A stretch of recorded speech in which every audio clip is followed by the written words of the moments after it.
Então, muito bom dia.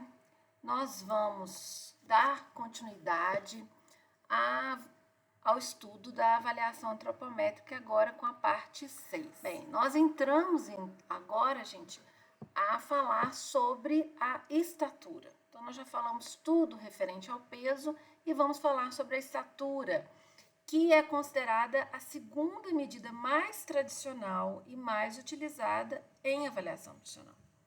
Tá? Ela é uma indicadora das condições de vida de uma população. Por quê? Porque o déficit de estatura em uma população, ela pode refletir as inadequações nutricionais de caráter crônico, de longa duração. Ou seja, se uma população ela tem genética para crescer e ela cresce menos do que ela deveria, isso me mostra que a população como um todo, ou grande parte dessa população, ela teve o quê? Inadequações nutricionais. Então, ela não ingeriu a quantidade de nutrientes que ela deveria ter ingerido de caráter crônico, ou seja, não foi uma vez só, foi uma inadequação nutricional de longa duração. Então, por isso, é uma indicadora de condições de vida de uma população. Geralmente, quanto mais alta é uma população, melhores são as condições nutricionais dessa população. Então, ela indica a estatura, o estado nutricional passado ou crônico daquele meu paciente, né? E pode mostrar, então, um déficit nutricional cumulativo. Pode-se medir o grau, como eu falei, né, de desenvolvimento de um país pela altura da sua população. Bem, a gente chama de estatura ou altura, então são sinônimos. A medida que vai desde o pé da pessoa, desde a sola do pé, até a parte superior da cabeça, comprimindo os cabelos, tá? E para crianças de até 2 anos, nós chamamos de comprimento. Essa mesma medida, tá? Da sola do pé até a parte superior da cabeça, porém, em crianças até 2 anos, fazemos a medida na posição deitada. Utilizamos um estadiômetro, ou também chamado de antropômetro, né? No próximo slide nós vamos mostrar fotos, né? E vamos dizer que nós não temos esses aparelhos. Então, a gente pode utilizar uma fita métrica inextensiva e milimetrada. Normalmente, as fitas métricas têm capacidade de 150 centímetros, né? E precisão de 0,5. E um esquadro, para, então, estar aferindo a estatura, tá? E a gente não pode esquecer de conferir a adequação do ambiente com o nível. Então, aquele local, né, aquele chão, aquele piso que eu vou estar utilizando, ele tem que estar nivelado. O ideal para a aferição da estatura seria numa parede, sem rodapé e sem piso carpetado. Então, aqui, ó, nós estamos mostrando, né, o estadiômetro ou antropômetro. Então, tem desse formato, tem esse daqui, né? Tá vendo que a gente colocou aqui na parede, aí a gente só puxa. Ou, na falta desse equipamento, a gente pode usar, então, como eu falei, aquela fita métrica colada, né, à parede com o esquadro. E aqui, um exemplo de um antropômetro ou estadiômetro infantil, né, para aferir o comprimento. Bem, como que a gente faz, então, a aferição da estatura? Existe sempre uma forma correta de se fazer. O indivíduo deve ficar de pé, descalço, com os calcanhares juntos e tocando a haste do antropômetro. As costas devem estar retas, de maneira que o occipital, os ombros, as nádegas, as panturrilhas e os calcanhares toquem o antropômetro. De braços estendidos ao longo do corpo, sem adornos na cabeça e olhando para frente. que nós chamamos de plano horizontal de Frankfurt, tá? Aqui tem uma diferença. Alguns autores falam que os calcanhares têm que estar juntos e os pés devem formar um ângulo de 45 graus. E já outros autores dizem que os calcanhares devem estar juntos e os pés devem estar unidos. Né? Isso, sinceramente, dá pouca diferença no valor final, mas só para vocês saberem que isso não é um consenso. Então, aqui nós temos, né, o ideal, vamos assim dizer, de como deveria ser a postura de uma pessoa, né, quando ela está, quando estão aferindo a estatura dela. Então, ela tem que estar retinha no estadiômetro, né? Então, ó, os calcanhares estão encostando no estadiômetro, a panturrilha está encostando, as nádegas estão encostando, os ombros estão encostando e a parte posterior da cabeça, que é esse osso occipital. Então, a pessoa tem que estar completamente reta. Vai acontecer casos em que a pessoa, às vezes, não consegue ficar completamente reta. Então, quando isso não for possível, os 5 pontos, nós devemos posicionar pelo menos 3 pontos, tá? Uma outra coisa importante que aqui mostra nesse desenho é que o avaliador, ele tem que estar o quê? No mesmo nível quando ele for realizar a leitura da estatura. Então, se essa pessoa é mais alta que você, você deve então usar uma escada, um banco, para que os seus olhos fiquem, ó, no mesmo nível. Você também não pode ficar mais alto nem mais baixo, no mesmo nível. Então, nós temos, a gente já falou do peso, já falamos da estatura, e aí nós vamos poder trabalhar agora com índices. Né? Uma vez que a gente tem esses 2 parâmetros muito importantes, nós podemos trabalhar com índice. E o índice mais utilizado na prática clínica é o índice de massa corporal, também chamado de índice de Quetelet, né? O IMC.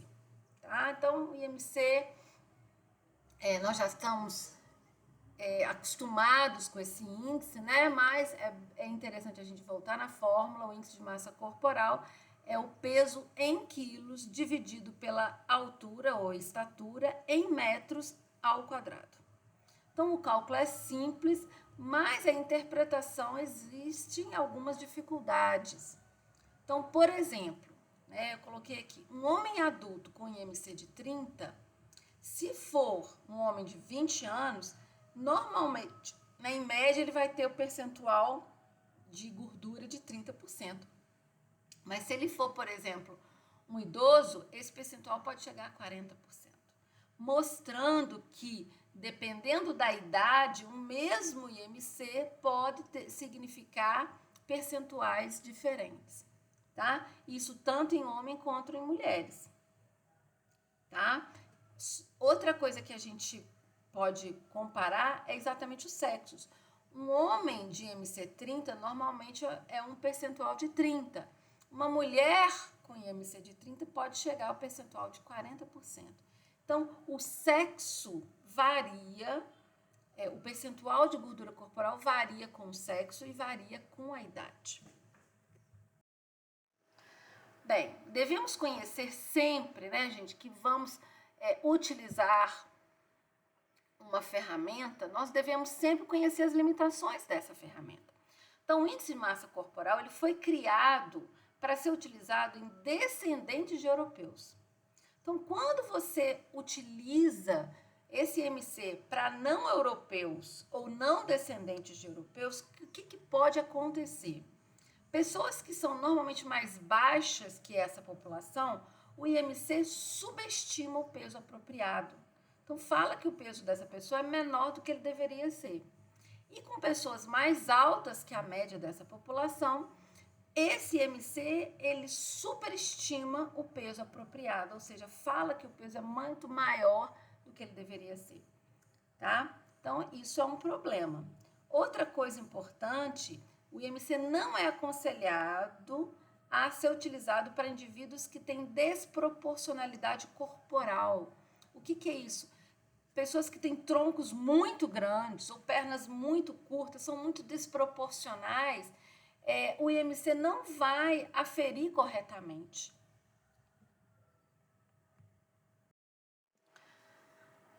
Outras limitações, né, é que o IMC não distingue, né, você coloca lá um IMC de 30, você não distingue massa de gordura de massa magra.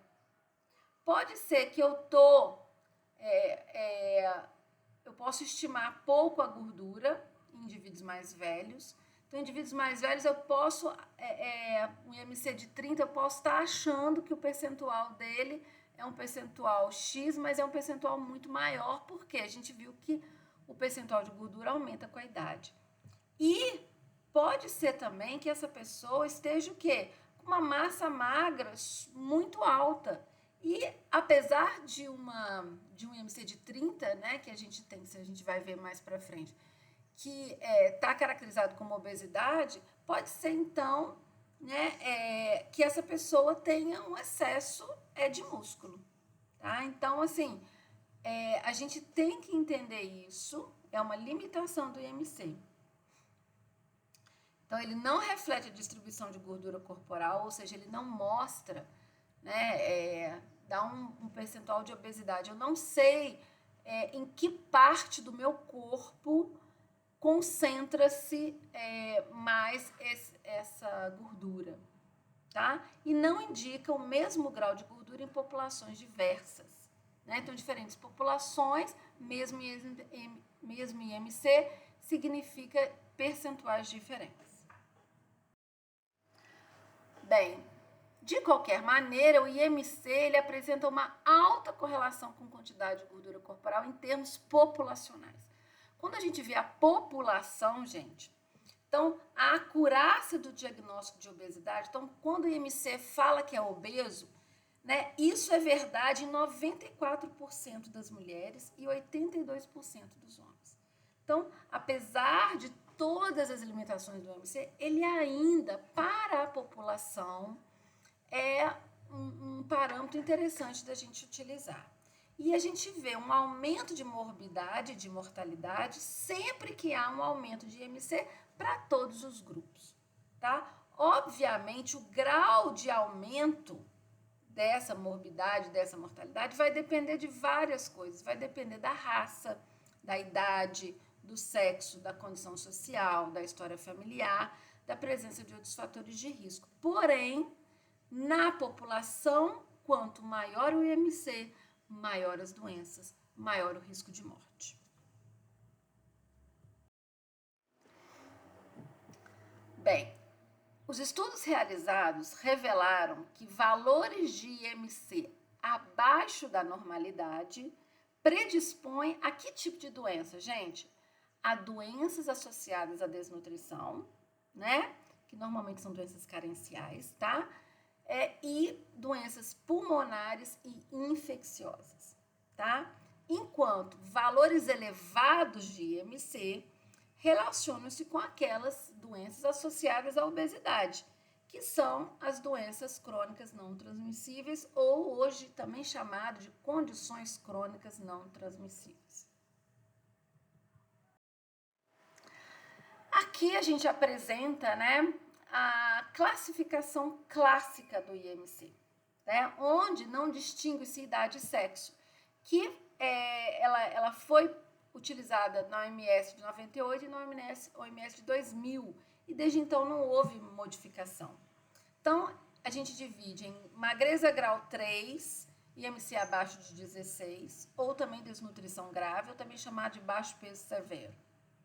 Magreza grau 2, entre 16 e 16,9 de IMC, também chamado de desnutrição moderada, baixo peso moderado. Magreza grau 1, entre 17 e 18,4, também chamado de desnutrição leve, baixo peso leve. Eutrofia, entre 18,5 e 24,9.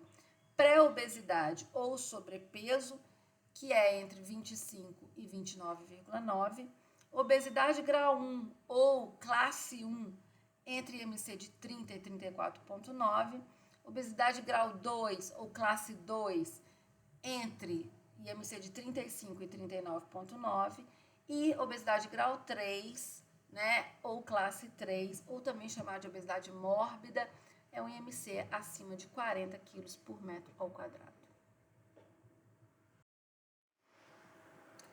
Nós trouxemos também essa divisão do IMC que Bray propõe, que é uma divisão que consta diferença entre sexos e diferença entre idade. Porque nós vimos que, dependendo do sexo, a gente tem diferença, né, de percentuais. E com o aumento da idade, é comum um aumento percentual, tá? Então, ele coloca aqui esses valores como valores de eutrofia, valores acima considerado sobrepeso, valores abaixo considerado desnutrição. Então, olha bem, para a idade de 19 a 24 anos, não tem diferença de homem para mulher. O ideal está entre MC 19 e 24. A mesma coisa entre 25 e 34 anos, também entre 20 e 25 para mulheres e para homens.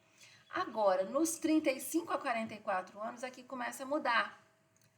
As mulheres, são normais de MC 21 a 26 e o homem mantém de 20 a 25, tá? Então, as mulheres, elas têm um percentual de gordura maior, por isso, Bray coloca como percentuais de eutrofia valores maiores para mulheres de acordo com a idade, sendo que os homens, depois dos 25 anos, eles se mantêm.